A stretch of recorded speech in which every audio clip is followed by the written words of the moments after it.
In this video, we're going to talk about external triggers of eating behaviors that can lead to high blood sugars and how to control them by controlling your environment.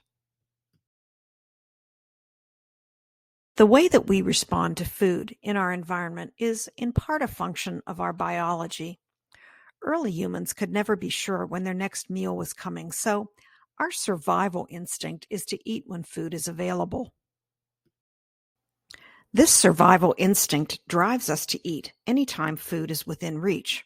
So, a bowl of candy, a plate of cookies, even a restaurant ad can trigger eating behavior.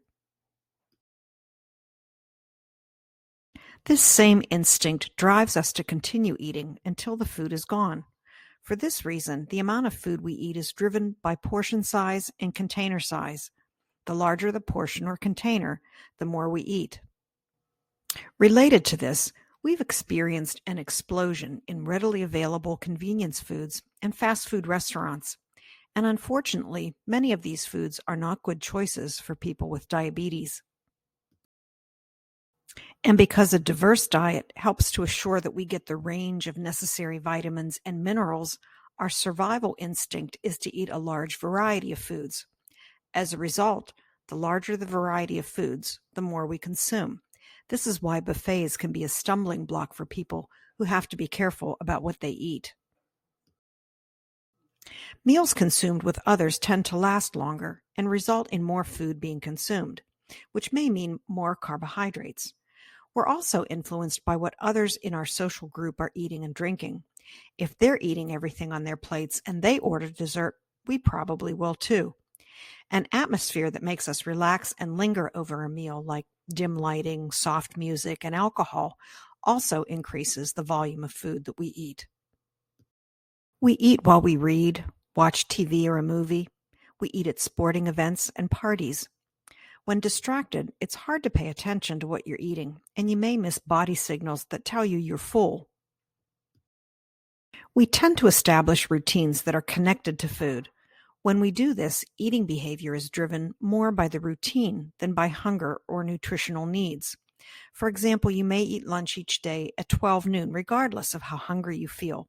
Or maybe your routine is to grab a fast food breakfast on your way to work in the morning.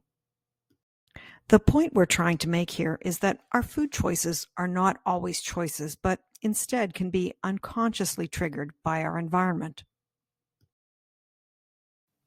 So let's talk about how to manage your environment using the 4-step problem-solving approach that we introduced in session 6.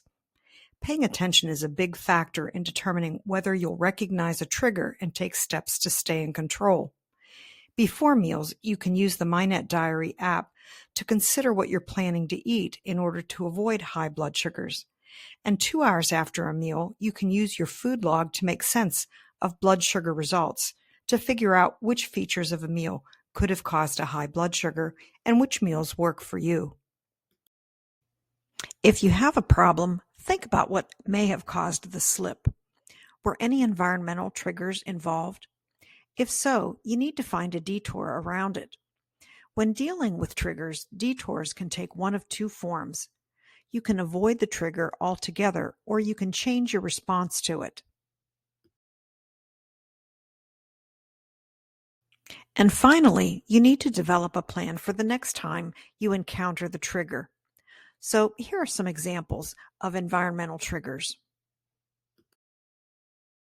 Amy's coworkers often leave donuts in the break room.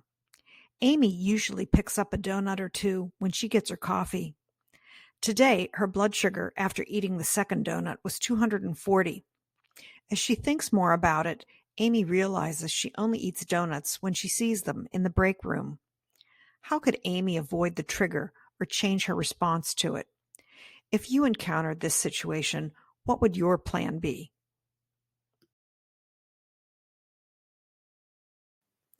Edie was invited to her cousin's engagement party. At the reception, dinner was a barbecue buffet. Everything looked so good. Edie didn't use the MND Diary app to evaluate these foods, and she filled her plate with a little of everything. After dinner, she checked her blood sugar, and it was 280. If presented with this situation in the future, how could Edie have avoided the trigger or changed her response to it? If you encountered this situation, what would you do?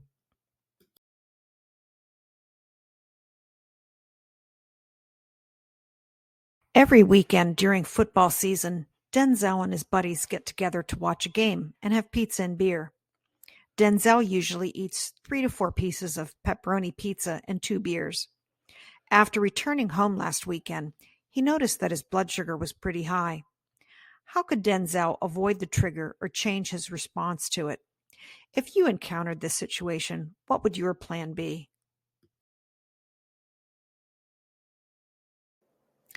On his way to work each morning, Edward passes his favorite coffee shop. He gets a caramel macchiato and a raspberry scone to start his day. His MyNet Diary meal record shows that his breakfast is very high in saturated fat and carbohydrates, and not surprisingly, his blood sugar before lunch is usually pretty high. How could Edward avoid the trigger or change his response to it? If you encountered this situation, what would your plan be? Do you have other triggers? How will you avoid them or change your response to them?